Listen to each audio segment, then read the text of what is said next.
na-wiring ko na yung bagong Bluetooth module natin. Madali lang naman siya gayahin guys. Ito yung supply niya. Ito yung supply. Yan, negative positive. Tapos ito yung data niya. Nakasulat naman eh. Yan, negative, positive, ground. Tapos ito yung signal. Yung pinakadulo na pang-apat na yan, antenna yan. Ang indikan nyo na lang is yung right out and then ground, gitna, left out yung kaliwa.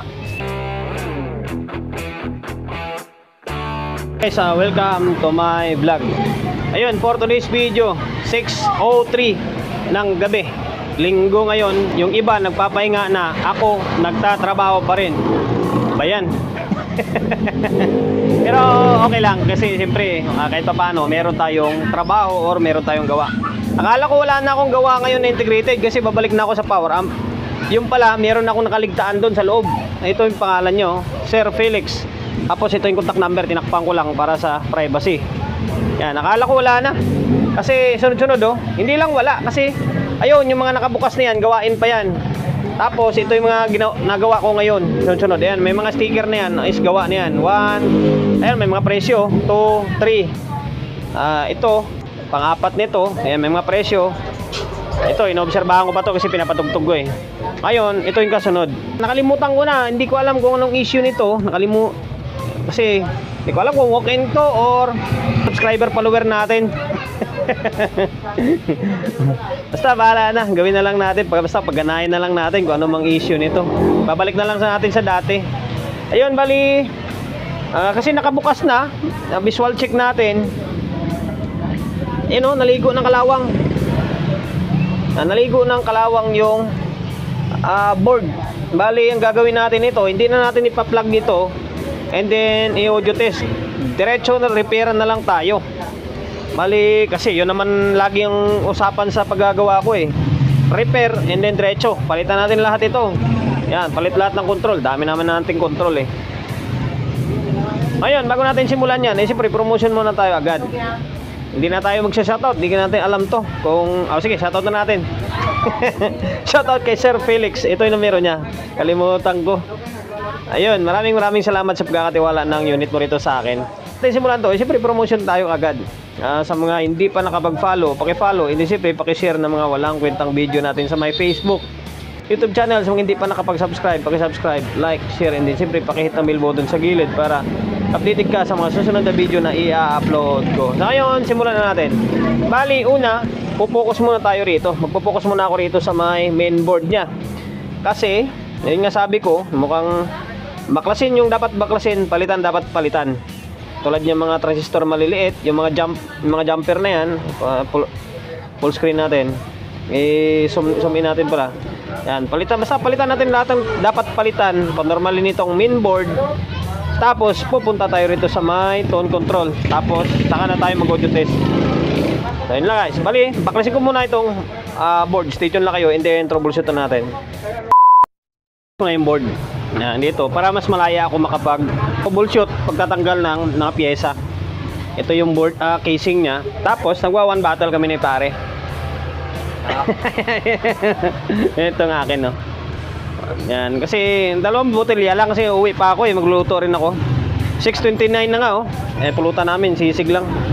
Pampa-relax lang kasi puro tayo trabaho.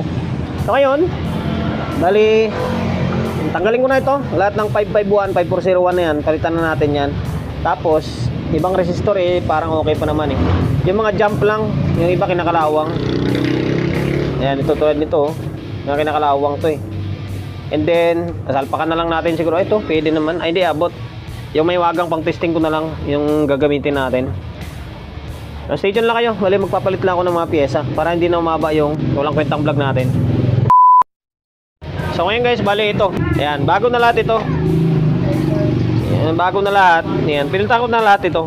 Baka sabihin nyo, hindi tayo nagpalit. Ayan Ano ba yan? Yan, sana ba yung iba? Ito pala. Ito pala, yan Wala lang flashlight yung camera ko. Yan Delta na yan. Bago lahat yan. So ngayon, tinatamad ako maghanap ng or maglabas ng mahiwagang transformer natin. Dito na lang. Kaya nakasalpak yung secondary muna sa may preamp. Sukat tayo para bago tayo mag-proceed sa may dito. Ayan, naka-plug in yan doon sa may valve natin. Ayan, pansinin nyo. O, yan no. Sukat tayo ng bias. Op. O, yan no. 0.3. Ayan, 0.3 dito na side yan. Tapos diretso muna tayo dito sa may kabila bago natin lipat. Ayan, 0.3 din. Ayan, 0.3. Baliktarin ko lang yung test prod.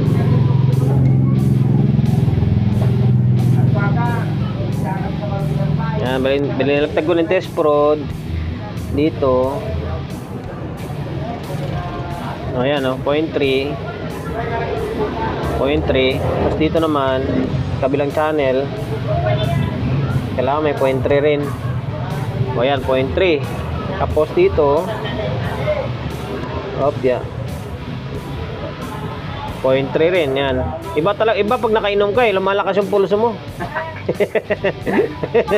Wag na wag kayo magre-repair habang umiinom ng mga kwan na hindi kayo naka-valve. Kailangan may valve kayo para in case may problema hindi ganun ka lala yung problema. Ngayon okay na, napalitan na natin. Ang problema dito sa mechanic sobrang nipis. Once na binaklas mo yung dati, pagbalik mo ay grabe, sobrang nipis. Yan, okay na, pinalitan na natin. Tapos off muna natin. Yan, binumba natin ng WD-40 para maibsan yung kalawang. Yan, okay na. So ngayon, babalik ko muna ito sa may casing. Tapos diretso na, palit na ako. Hindi na tayo mag-audio test, saka na lang tayo mag-audio test kapag napalitan na natin to ng control. Kasi ganun din naman papalitan ko pa rin naman yan Ako kasi kapag nagre-repair ako, automatic palit lahat yan para good condition yung unit. Palitan ko na ng mga control. Yan, mabilis ang video lang. Sana magka-audio na agad kapag binalitan natin ng dapat palitan. 1, 2, 3, 4, 5, 6. Tatlong mono, dalawang stereo. Balance, treble, mid, bass. Tapos ito, echo, and then mic. Ay, yung master volume pala. Paulin na natin yung master volume. Ayan. Ito yung mga luma niya. Sadyang luma na talaga Kita nyo naman kinakalawang na. Ayan. So ngayon, babalik ko lang ito sa may casing. Tapos papalitan ko lang itong master volume para ma-audio test na natin. Ito, hindi ko natapos kagabi kasi gabi na, tsaka medyo nakainom na Bali, ito na. Naibalik ko na yung tone control, pati yung mga knob na ibalik ko na. Tapos master volume napalitan ko na. Yan. Naibalik ko na rin yung ito, nakatornilyo na tong board. Tapos yung mga kable na ibalik ko na. Kulang na lang ay tali. Ngayon, audio test natin. Lagyan natin ng may nakakabit na speaker ito. Yan, isang bass, isang high. Audio source natin is yung laptop. Yan. Sabahan natin kung may problema pa na iba.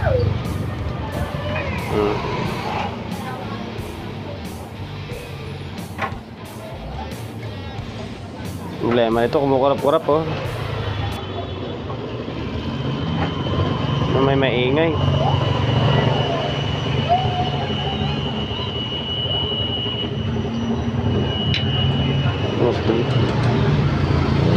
Okay. May problema sa dito sa selector. Tapos itong Bluetooth module niya may problema. Try muna natin yung audio niya kung okay. EQ-in muna natin. Ayun, umaandar na yung laptop natin. Ito, naka-EQ-in muna tayo. Nakarekta muna tayo. May Bluetooth pala ito. Kalimutan ko. Yan normal yung audio. Balance. Right channel. Okay yung audio. Ang problema dito, naka-off yung selector pag ibuhayin natin.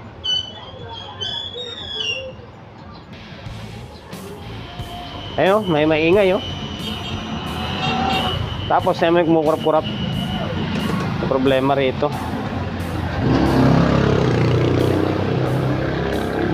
Tapos tayo na, sobrang init. Sobrang init ng regulator. Try ko nga tanggalin to. Yan. Tinanggal ko yung Bluetooth module. Sobrang init ng regulator. Tapos try natin ibalik. May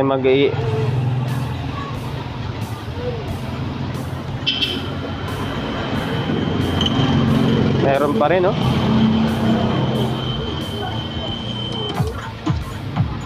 Nakatanggal na yung Bluetooth, pero may maingay pa rin. Galing to dito. Try natin, check natin yung itong regulator. Sobrang init. Sobrang init nito. Ito.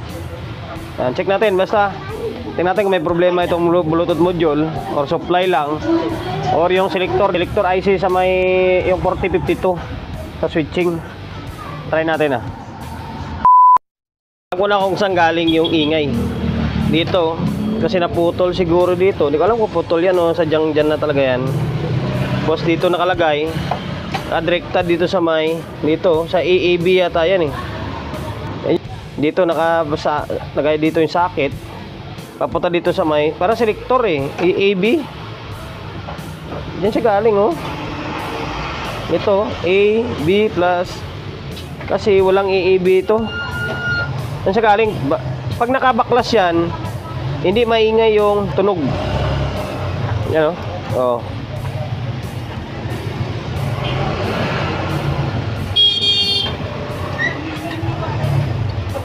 Yan, nag-relay.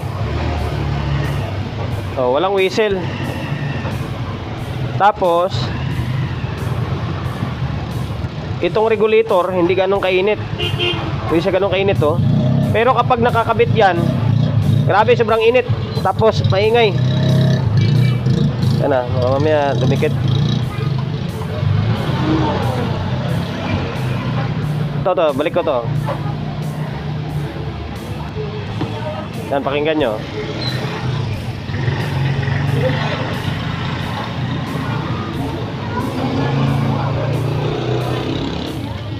Yan, oh. Uwi-whistle, oh. Yan. Try natin, baka may masira pa. Tapos sobrang init nito. Yan, oh, itong regulator, oh. Grabe. Oh. Halos hindi mo na makapa. Ang problema, sira rin itong ano. Sira rin yung, bunutin natin ulit. Saan ba 'yon? Sira rin yung, nakala ko konti lang problema nito. Sira rin ito, naka P3, oh. Yan, bali try ko, sana meron akong stock pa ng ganitong module. Palitan ko tong module. Tapos susuyurin ko yung problema rito. So ngayon, stay tuned lang kayo. Balikan ko kayo kapag okay na. Bali, sakto, meron ako natira pa na isang Bluetooth module. Sana sumakto dito. Ay, isa lang pala sila, oh. Yan. Ito yung papalit natin dyan. Problema nito, hindi natin na-inform yung may-ari. Bahala na. Tapos, isa sa napansin ko, mali yung wiring.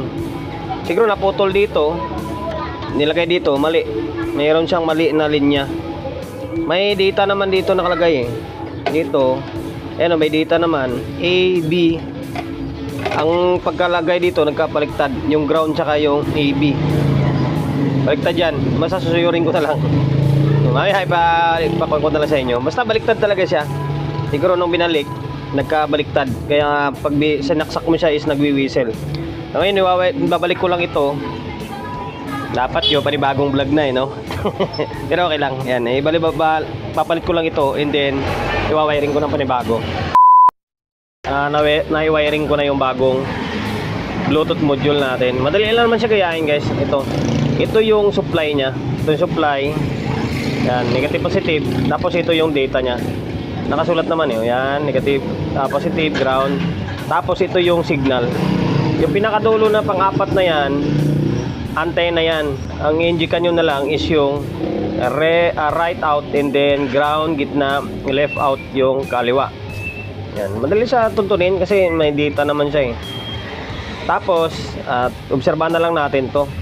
Kasi dito may regulator kasi to. Yan, ito to. Nagbe-blurred yung camera natin. Ito regulator to na pwede siyang pang 12 volts na supply kasi i-regulate ng regulator na yan. Try lang natin na kung obra siya na kahit may regulator siya, kasi may regulator na siya dito eh, na 5 volts eh. Dapat wala na yan, kahit direkta na lang dito pwede sana yan. Pero obserbahan na lang natin, kapag gumana siya eh hindi na natin baguhin yung linya. Pag hindi gumana, na mamamatay-matay siya, yung hindi na natin siya dadaan sa regulator, irerekta na lang siya natin, inject sa may out nya. Kaya obserbahan na lang muna natin. Tapos ito, binago ko na yung wiring. Dito binago ko na to. May data naman nakasulat eh, A, B, tapos yung isa dyan is ground. Ngayon obserbahan natin, babalik ko lang yung tinanggal ko ito para masundan ko yung data. May nakasulat naman A, B oh. Babalik ko lang yung mga tinanggal natin, and then obserbahan natin kung magiging normal yung magkaroon siya ng audio and then wala ng whistle.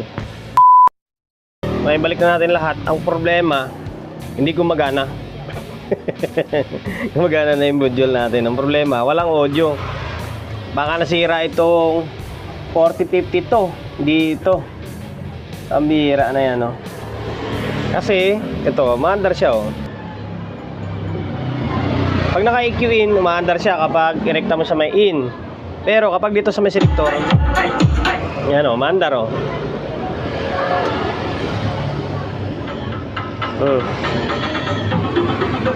Inilagay ko yan doon sa may CD. Naka-CD yan. Ngayon, dapat kapag tuner, hindi andar yan eh. Ang kanya, umaandar pa rin o. Kasi yan o, CD tapos tuner. Yan, ang nangyari, CD tsaka tuner maandar.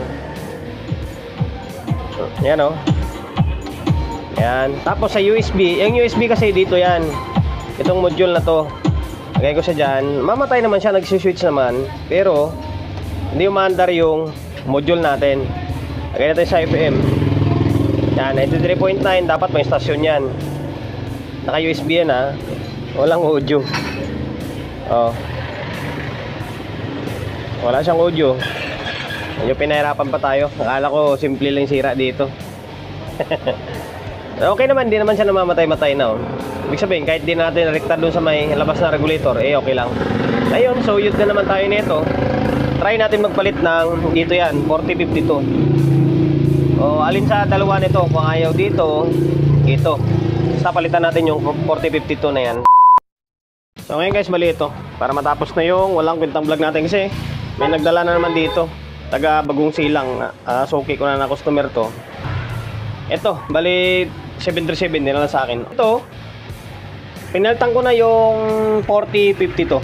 4052, try natin kung ano ilalabas sa tawas dito. Naka plug in kasi tinisting namin yung 737 nya. So ayan. Kasi kanina ayaw gumana yung Bluetooth.